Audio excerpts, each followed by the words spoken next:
अच्छे ग्लोबल संकेतों के दम पर बाजार में शानदार तेजी। निफ्टी निकला 10,000 के पार, फिलहाल 10,000 के बेहद नजदीक। निफ्टी बैंक में ऊपरी स्तरों से हल्की सी मुनाफा वसूली, फिलहाल ऊपरी स्तरों से लगभग 300 अंक नीचे।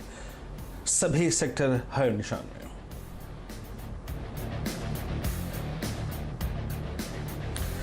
नए शिखर पर पहुंचा रिलायंस, लगातार 3 दिनों की तेजी में 7% ज्यादा दौड़ा शेयर। मॉर्गन स्टैनले ने रिलायंस पर 1800 के लक्ष्य के साथ री-रेटिंग जताई संभावना।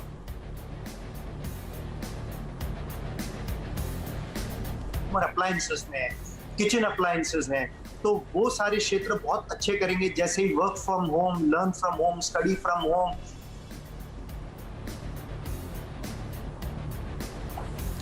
एनविजन कैपिटल के नीलेश शाह ने कहा 2 से 3 महीने में पोर्टफोलियो बनाने का अच्छा समय। Consumer, kitchen appliances, health, wellness से जुड़े शेयरों में निवेश की दी सलाह।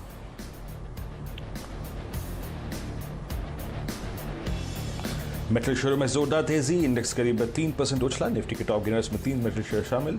टाटा स्टील, जेएसडब्ल्यू स्टील में करीब 5% तक का उछाल।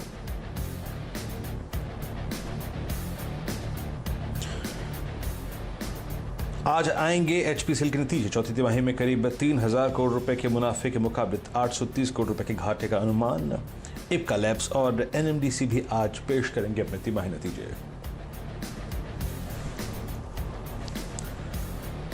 कोरोना पर आज से 2 दिन तक पीएम मोदी राज्यों के मुख्यमंत्रियों के साथ करेंगे बैठक। देश में कोरोना के कुल मामले 3,40,000 के पार निकले।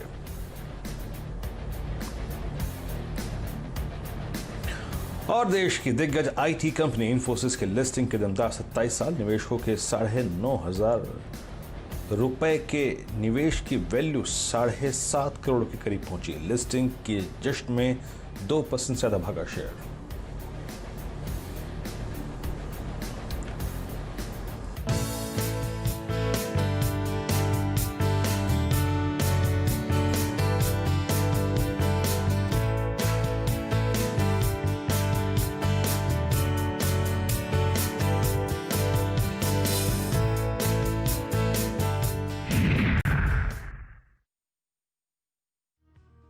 नमस्कार, आप देखें ट्रेडर्स हॉटलाइन। मैं हूं वीरेंद्र कुमार और बाजार में अच्छी तेजी, मजबूती, कुछ कॉम्बिनेशंस हैं जिस पे हम चर्चा करेंगे और साथ ही साथ आपके प्रश्नों के जवाब देंगे। हमारे साथ इस कार्यक्रम में आज गौरव बिस्सा, टेक्निकल एनालिस्ट हैं, और इस कार्यक्रम में जोड़ने का जरिया है वो आप जानते ही हैं भली भांति, और वो है टोल फ्री नंबर और व्हाट्सएप नंबर। वो आपके स्क्रीन के निचले भाग पर होगा, उसको नोट करिए, कॉल करिए। साथ ही साथ ट्विटर पर जाके हैशटैग आस्क आवाज कैश और आस्क आवाज FNO, ये 2 जरिए हैं जहां पर आप अपने मैसेज मेरे को भेज सकते हैं। और साथ ही साथ आप मुझे ट्विटर पे फॉलो कर सकते हैं, वीरेंद्र ऑन निफ्टी। इस पर आप मैसेज मेरे को कर सकते हैं आस्क आवाज FNO और आस्क आवाज कैश के साथ, और डेरिवेटिव अपडेट्स के लिए भी। निफ्टी क्या कर रहा है? निफ्टी है 9992 पर। बैंक निफ्टी क्या कर रहा है? 20,403। कल एग्जैक्टली वो 9648 9700 के जोन काम कर गए, वो हिट नहीं हुए। लॉन्ग्स को आज सुबह काफी स्ट्रॉन्ग प्रॉफिट्स मिले। याद रखिए सुबह मेरी अप्रोच क्या थी कि 10,050 10,066 इस पे जाके डी ट्रेडर्स को प्रॉफिट बुक करना है। बैंक निफ्टी में मैंने बाय कॉल नहीं दी थी, मैंने कहा था कि 20,500 पे जाकर लॉन्ग्स को बुक करिए। वो था फर्स्ट इंस्टेंस। पहले इंस्टेंस में बड़ी गैप अप ओपनिंग जो होगी उसमें आपको करना क्या है। अब इंडेक्स रिट्रेस हुआ है, बैंक निफ्टी भी रिट्रेस हुआ है हायर लेवल से, निफ्टी बैंक भी रिट्रेस हुआ है।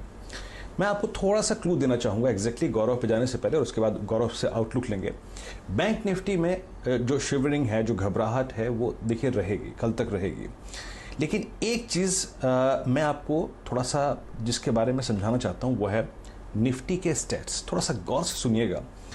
निफ्टी की 9800 की पुट में आज 7.5 लाख शेयर बिके हैं। निफ्टी की 9900 की पुट में आज 12.25 लाख शेयर बिके हैं, और निफ्टी की 10,000 यानी एट द मनी पुट पे आज 13 लाख शेयर बिके हैं।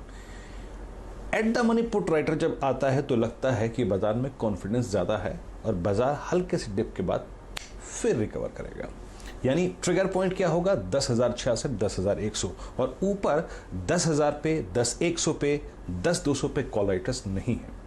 तो ये एक अच्छा, अगर आप देखें कहीं ना कहीं जो स्टैटिस्टिकल डेवलपमेंट है। और अगर आप एक चीज देखें बैंक निफ्टी में, ऑल्दो बैंक निफ्टी हल्का सा सिंक हुआ, लेकिन मैं फिर भी कहूंगा कि आज 10,400 और 20,400 और 20,500 की पुट में आज लगभग 3 लाख पुट बिके हैं।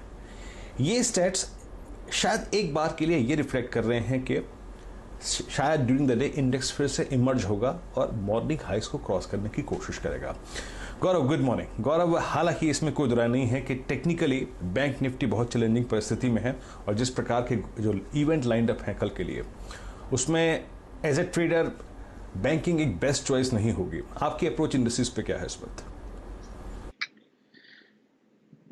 Good morning. देखिए, ट्रेंड फिर भी पॉजिटिव है। जैसे आपने कहा कि फुट में राइटिंग थोड़ी सी हुई है, लेकिन हमको ये भी देखना होगा कि 10,020 स्पॉट में एक रिजेक्शन एरिया पहले भी था, जो हमने एक अच्छा रिकवरी दिखाई थी फ्रॉम लेवल्स ऑफ 9570। वो भी तकरीबन 10,000 के आसपास आके एक बार अटक गया था। तो हम लोग जब तक इसके ऊपर 1-2 घंटे सस्टेन नहीं करते हैं, मैं फ्रेश मोमेंटम अपसाइड के लिए नहीं देखूंगा मैं इंट्राडे पर्सपेक्टिव के हिसाब से।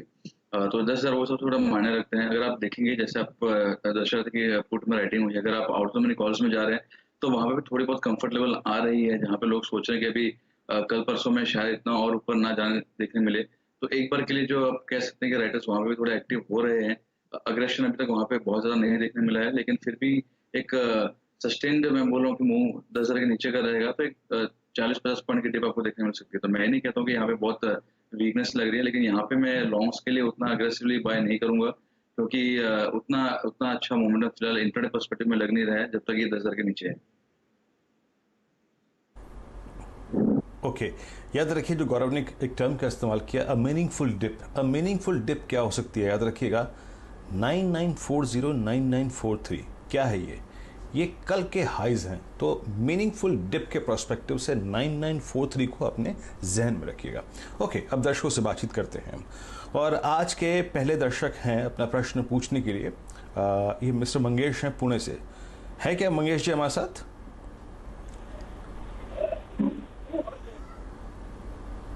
मंगेश जी? ओके, चलिए आप सुमित हैं इंदौर से अपना प्रश्न पूछने के लिए। सुमित जी नमस्कार, प्रश्न पूछिए अपना। जी सर गेल का 105 का कॉल सेल किया है 3.5 में। सर कौन से स्टॉक का? गेल सर, K70। गेल का आपने 105 का कॉल लिया है। 98.55 पे गेल ट्रेड कर रहा है। कल अगर आप देखें क्लोजिंग के वक्त बहुत सब्सटेंशियल मूव था इसमें भी, स्टॉक में भी। गौरव 105 की स्ट्राइक है इनके पास, 98.60 पे ट्रेड कर रहा है। कल अच्छा मूव दिया था। 105 it's a trouble zone, I mean chart पे देखिए क्लियरली विजिबल है। आपकी अप्रोच क्या रहेगी और इनके पास की कॉल ऑप्शन है, कैसे अप्रोच करना चाहिए इनको? थोड़ा सा अब हम टाइम वैल्यू के फ्रंट पे बहुत वैल्यू लेके नहीं खड़े हैं गौरव। अगर ये यहीं पर इसी रेंज में टाइम निकाल गया तो पैसा बहुत खर्च हो जाएगा। आपकी राय क्या होगी? देखिए, आपने सही कहा। मुझे तो यार गेल जो है फिलहाल एक रेंज बाउंड मूवमेंट देखने मिल रहा है। तो आप अगर रेंज अगर आप नीचे लेवल से अगर आप पकड़ते हैं इसको तकरीबन 65-70 लेवल से, तो एक चैनल राइजिंग चैनल में ट्रेड हो रहा है। तो यहाँ पे ऊपरी लेवल से बाय करके मतलब है नहीं। मेरे हिसाब से यहाँ पे एक बार एग्जिट करें तो बेहतर होगा। या आपको चाहिए तो आज एंड्रॉइड का वेट कीजिए। अगर ईओडी तक आपको अगर इसमें मूवमेंट नहीं दिख रहा तो एक बार आप एग्जिट कर लीजिए। अब ये भी समझिए कि आपको रिलेटिव स्ट्रेंथ पे काम करना चाहिए कि अगर निफ्टी अगर 200 पॉइंट ऊपर है और कोई पर्टिकुलर स्टॉक जो है वो पार्टिसिपेट नहीं कर पा रहा है, राइट, ब्रॉडर मार्केट में भी अच्छा पार्टिसिपेशन है, तो उसमें स्ट्रेंथ जो है दूसरे स्टॉक्स के मुकाबले फिलहाल कम है। तो प्रॉफिट बुकिंग यहाँ पे आसार दिख रहे हैं यहाँ पे। तो अगर आपको चाहिए तो एंड ऑफ पे तक रुक जाइए। अगर ईओडी तक अगर मूवमेंट नहीं आता है 100 के ऊपर तो एक बार एग्जिट कीजिए, वो बेहतर होगा। जी हाँ, मोमेंटम आना बहुत ज़रूरी है सर। टाइम वैल्यू आपके अगेंस्ट जा रही है। बिंदेश पुजारा अहमदाबाद से। मॉर्निंग सर, प्रश्न पूछिए अपना।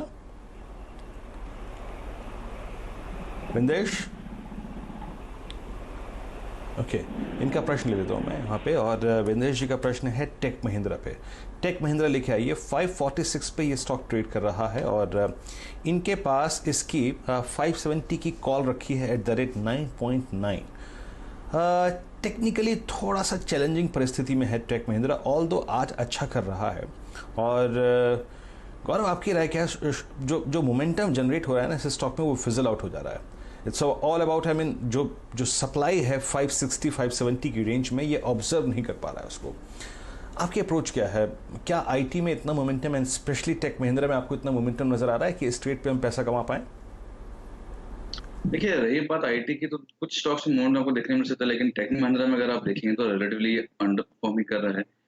तो यहाँ पे मुझे फिलहाल लग नहीं रहा है। मे बी आप कह सकते हैं कि 535 का एक सपोर्ट है, तो आपको वो होल्ड करना है तो होल्ड कर सकते हैं, लेकिन ओवरऑल अगर जैसा आपने कहा कि 565 570 का एक अच्छा सप्लाई जोन है, आज भी अगर आप देखेंगे थोड़ा बहुत प्रेशर देखने मिल रहा है, तो मेरे हिसाब से यहाँ पे बने रह के मतलब नहीं है, क्योंकि जैसे जैसे टाइम वैल्यू एक्सपायरी नजदीक आएगी, फिर टाइम वैल्यू इरोजन में थोड़ा रैम्पेंट हो जाएगा, तो मेरे हिसाब से यहाँ पे मैं अवॉइड ही करना पसंद करूंगा। ओके, अच्छा एक प्रश्न लेते हैं आप ट्विटर से। देखिए ट्विटर पे भी बहुत सारे प्रश्न आ रहे हैं और प्रतीक महूरकर, इनका प्रश्न जरा प्लीज़ डायरेक्टर साहब एक बार आप मुंजाल ऑटो लेके आइए। ये इन्होंने आस्क आवाज़ पे आशीष वर्मा पे, शैल भटनागर जी पर, रविंद्र और निफ्टी पे अगर आप देखें टैग किया है ये प्रश्न। I have 1000 shares of Munjal auto bought at a price of 48 and 50। जरा प्लीज़ एक बार आप मुंजाल ऑटो लेके आइए। मुंजाल ऑटो लगभग ट्रेड कर रहा है इस वक्त 45-60 पे। ऑटो एंसिलरी स्पेस का ये स्टॉक यकीन मानिए बहुत वाइब्रेंट रहा, बहुत वाइब्रेंट रहा। क्या सब्सटेंशियल पुल बैक दिया इसने। गौरव इसमें एक चीज़ है, आई मीन स्टॉक अपनी पिछली प्रॉपर्टी को कभी भूलता नहीं है। इसमें इसी जोन में 49 से 50 के जोन में और इवन 52 के जोन में मल्टीपल हाइज हैं और एक बहुत स्ट्रॉन्ग सप्लाई एरिया है जनवरी और लास्ट आई थिंक दिसंबर का और इवन नवंबर का। आप कैसे अप्रोच करेंगे इनके इस ट्रेड को? देखिए, आपने सही कहा, ऊपरी लेवल्स पे एक अच्छा रेजिस्टेंस भी है। अगर आप आरएसआई भी देख रहे हैं तो वहीं से एक थोड़ा सा डिप आरएसआई में भी आया है, जहाँ पे एक अच्छा खासा रेजिस्टेंस है। तो मेरे हिसाब से यहाँ पे अगर है तो एक बार के लिए प्रॉफिट बुक कर लीजिए या एग्जिट कर लीजिए, होल्डिंग्स अगर है तो। फ्रेश बाई जो है मैं यहाँ पे सलाह मैं नहीं दूंगा। इट इज ऑलवेज बेटर कि आप ऊपरी लेवल्स पे अगर बाय करते हैं, अगर आप 52 के ऊपर अगर बाय कर रहे हैं तो आपका 52-53 के ऊपर, तो आपका मुनाफा बनने की जो प्रायोरिटी है वो काफी बढ़ जाएगी। या फिर आप डिप्स का वेट कीजिए, क्योंकि एक चैनल का ब्रेकआउट देखने मिला था अराउंड 40 के लिए। तो या तो आप डिप का वेट कीजिए टुवर्ड्स 40-41 अगर आता है तो बाय कीजिए, या फिर अगर ब्रेकआउट चाहिए वापस फ्रेश, जैसे आपने कहा कि 52 का एक हर्डल है, वहां पे एक बार निकल जाए उसके बाद में देखिए। यहाँ पे फिलहाल मुझे नहीं लगता कि ज्यादा आपको मुनाफे के संकेत देखने मिल सकते हैं। ओके चलिए अब एक और प्रश्न लेते हैं। इस बीच निफ्टी को देखिए 10,003 फिर रिगेन करता हुआ। अच्छा मेरे जहन में एक ऑप्शन ट्रेड आ रहा है, प्लीज़ बी रेडी, लेकिन उससे पहले मैं एक प्रश्न लेता हूं सुखजीत सिंह जी का, और तरन तारा से हैं ये। सुखजीत जी गुड मॉर्निंग, है क्या सुखजीत जी?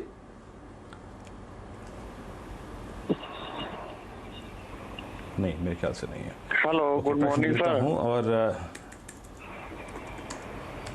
Good morning sir. तरन तारा सुनते ही साथ मुझे आपकी याद आ जाती है। जी सर जी, टाटा पावर का है मेरे पास, 45 की कॉल है, 1 लोट है, ₹1.60 की बाइंग है, क्या करें? ओके सिंह साहब, मेरे को जानते हैं क्या लग रहा है कि आप ना थोड़ा सा स्टॉक सिलेक्शन अपना अच्छा कीजिए। देखिए स्टॉक सिलेक्शन हर क्राइटेरिया पे होता है, डिलीवरी प्रोस्पेक्टिव से अलग होता है, फ्यूचर प्रोस्पेक्टिव से अलग होता है और ऑप्शन प्रोस्पेक्टिव से अलग होता है। टाटा पावर जैसे स्टॉक में मोमेंटम कम है, ऑप्शंस के लिए हमको वॉलेटिलिटी की ज़रूरत है। मैं आपको एग्जांपल देता हूँ, आप जाइएगा LIC हाउसिंग फाइनेंस को रीड कीजिएगा, मैंने कई बार उसके ऑप्शंस रिकमेंड किए हैं। विद इन द रेंज भी वो इतना वॉलेटाइल होता है कि ऑप्शंस पे इम्पैक्ट आता है। यहाँ पे वो चीज़ विजिबल नहीं है। ऑल्दो ये बहुत एक क्रिटिकल जंक्चर पे बैठा है, कभी भी चल सकता है। गौरव आप 4260 पे स्पॉट ट्रेड कर रहा है, कैसे अप्रोच करेंगे? इन्होंने ट्रेड लिया है 1.60 पर। देखिए, आपने एक सही का सिलेक्शन होना जरूरी है। हमने पहले भी चर्चा की है, जहाँ पे एक अच्छा मोमेंटम है, हाई बीटा नेम है, वहां पे अगर आप ऑप्शन बाय करते हैं तो आपको थोड़ा बेहतर नतीजे उसमें देखने मिलते हैं। यहाँ पे अगर आप देखेंगे तो एक चीज ये है कि हम डेली चार्ट्स देखते हैं तो उसमें जो हम कहते हैं इचिमो क्लाउड, उसके ऊपर ही ट्रेड कर रहा है, इससे वही एक पॉजिटिव है। बाकी इसमें पॉसिबिलिटी है कि एक रेंज में ही ट्रेड के, जहाँ पे 45 में काफी अच्छा एक हर्डल है। तो मैं यही कहूंगा कि इनको कि आप स्टॉप लॉस लगा सकते हैं। आपका जो स्टॉप लॉस होगा 41 का होगा, 41 के नीचे अगर जाता तो आप एक बार उसको एग्जिट कर लीजिए, क्योंकि यहाँ पे उतना अच्छा सेटअप फिलहाल नहीं देखने मिल रहा है। ब्रेकआउट्स 45 के ऊपर ही है, एक बार वो पार होता है तो आपको 47 48 आपको एक दो दिन के देखने मिल जाएगा। जब तक वो नहीं होता है, एक रेंज में रहेगा, तो यहाँ पे आप फिलहाल ₹1 के स्टॉप लॉस होल्ड कर सकते हैं स्पॉट के स्टॉप लॉस से, और फिर आप रिव्यू कीजिए। सिंह साहब बाकी थोड़ा सा रीड कीजिएगा जो मैंने आपको कही, और बात का बुरा मत मानिएगा सर, बिल्कुल भी आपके भले के लिए बोली है, थोड़ा सा इंप्रूव कीजिए अपना स्टॉक सिलेक्शन। खैर अब विषय को बदलते हैं और थोड़ा सा अर्निंग्स को फोकस करते हैं। कैन फिन होम्स डायरेक्टर साहब प्लीज़ एक बार चार्ट टिक आइएगा। नंबर्स इनके आए और नंबर्स अगर आप देखें तो काफ़ी अच्छे खासे थे, और इन्हीं नंबर से बातचीत करने के लिए, क्वार्टरली नंबर से बात करने के लिए आज स्टॉक ऑलमोस्ट अगर आप देखें तो अप्रैल मई जून के हाई से पहुंचा। हमारे साथ मिस्टर गिरीश कौसगी मौजूद हैं, managing director and CEO Can Fin Homes के। Sir thanks very much for joining us. और very strong numbers for this quarter. I mean, your net interest income exactly at 186 CR, approximately up by 35%. Exactly sir, growth drivers रहे क्या इस quarter में? और अब जब हम इस कोविड-19 से अगर आप देखें धीरे धीरे अपने आप को अनलॉक कर रहे हैं, डिमांड सिनारियो आपको पिछले 20-25 दिन में, एक महीने में लगा कैसा है सर? Good morning. Q4 बहुत अच्छा था। हमारा फोकस है on liquidity, on growth, profitability and asset quality. So Jan Feb March बहुत अच्छा था। मार्च 23 तक हम लोग अच्छा बिजनेस किया। 24 मार्च से लॉकडाउन चालू हो गया, सो 24 टिल अबाउट 31 हम लोग बिजनेस नहीं किया। सो वो टाइम पे एटलीस्ट हम लोग कम से come about 450 crores to 500 crores we would have added. So I think that is something what we have lost in March. Otherwise, Q4 has been excellent. Q4 we showed 12% growth in disbursements, and Q4 would have been much higher than Q3 growth. Because of COVID, we couldn't, but yes, we have still shown growth in all key parameters. Q4 compared to last year Q4. The growth in disbursement numbers was not there because of COVID, and very clearly we lost about 7-8 days in March. We talking about COVID, yes, definitely it's quite challenging for almost all the companies. Same is true for us, but we have been focusing on customer education.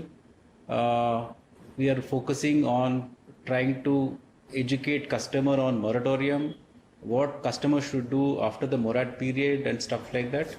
So we see, there will be some impact of COVID on the company, especially on the self-employed space.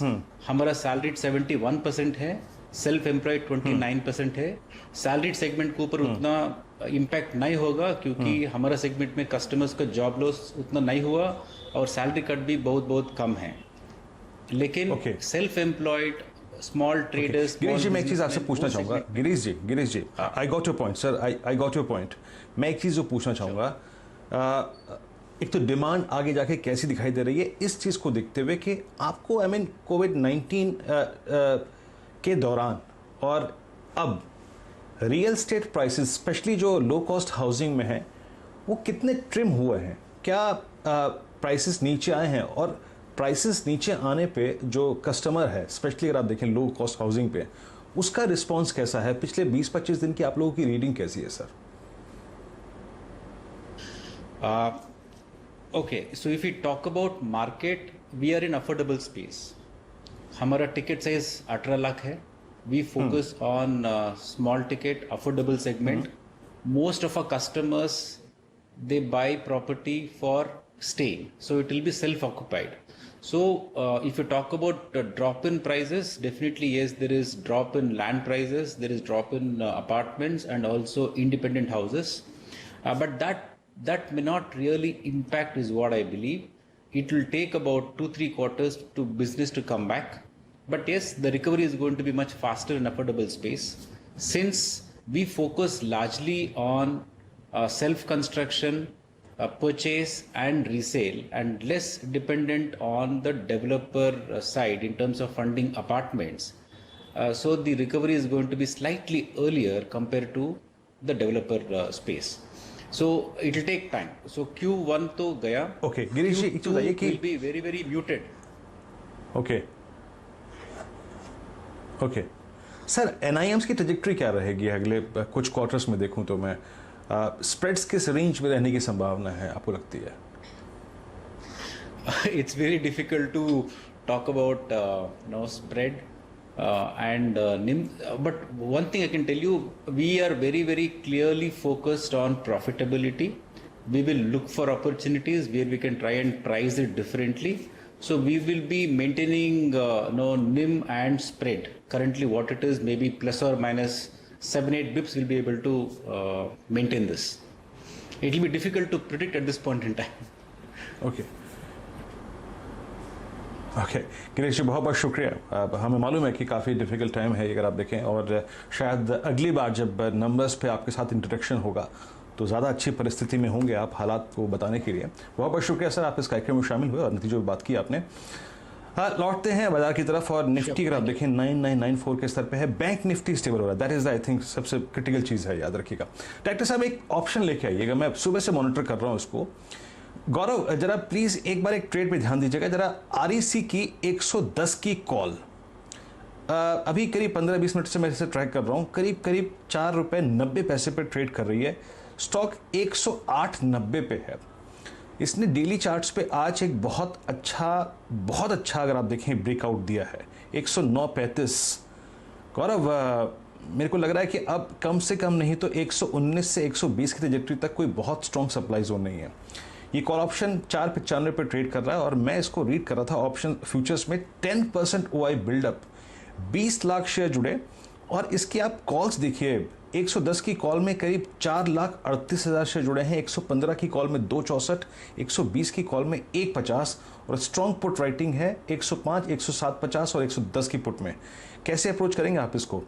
क्या ये call जो कि ₹5.20 पर trade कर रही है, आप लेनी चाहिए क्या? देखिए, अच्छा लग रहा है मुझे। REC is definitely very strong. अगर आप देखेंगे काफी दिनों से इसमें गिरावट भी नहीं आ रही है। अगर निफ्टी ने करेक्शन दिया तो भी इसमें 2-3 रुपए के करेक्शन आए, और एक अच्छा ब्रेकआउट पहले भी दे चुका है, तो मोमेंटम अच्छा है, बाय कर सकते हैं। यहाँ पे आप तकरीबन 3.75 के स्टॉप लॉस से बाय कर सकते हैं ये पर्टिकुलर स्ट्राइक, और ऊपर में मुझे लग रहा है कि ये स्ट्राइक जो है ये डबल हो सकती है। तो यहाँ पे एक अच्छा मोमेंटम है, अच्छे वॉल्यूम्स है, ब्रेकआउट्स हुआ है, ऑप्शन में भी ब्रेकआउट के कगार पे है, तो यहाँ पे आप बाय कर सकते हैं।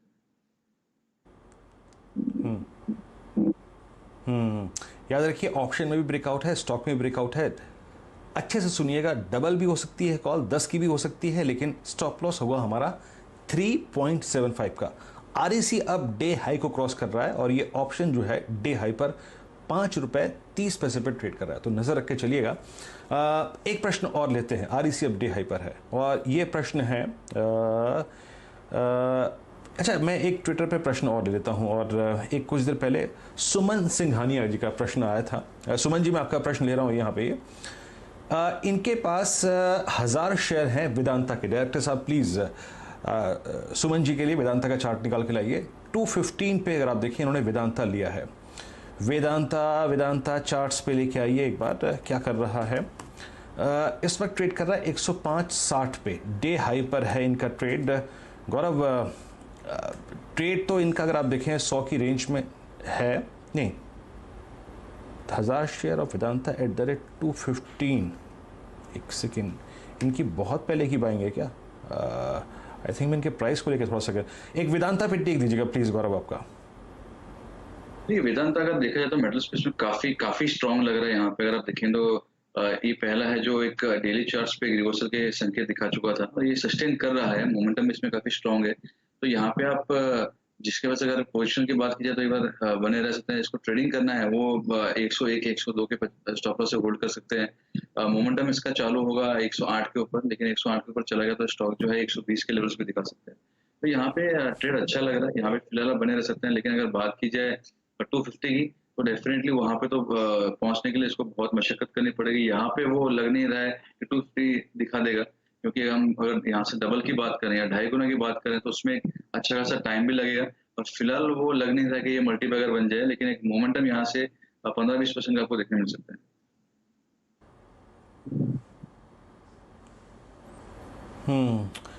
चलिए, बहुत बहुत शुक्रिया गौरव, आप इस कार्यक्रम में शामिल हुए। सभी स्टॉक्स और इंडस्ट्रीज पर राय रखी आपने, और मार्केट्स अगर आप देखें तो एक बार फिर से डे हाई के जोन में आने की कोशिश करते हुए 10,015 इस वक्त निफ्टी का लेवल है। और जैसे कि मैंने कहा कि बैंक निफ्टी रिकवरी का एक पाथ बन रहा है, पुट राइटर्स एक्टिव हैं। लुक एट HDFC बैंक इस वक्त डे हाई पर आके खड़ा हो गया है।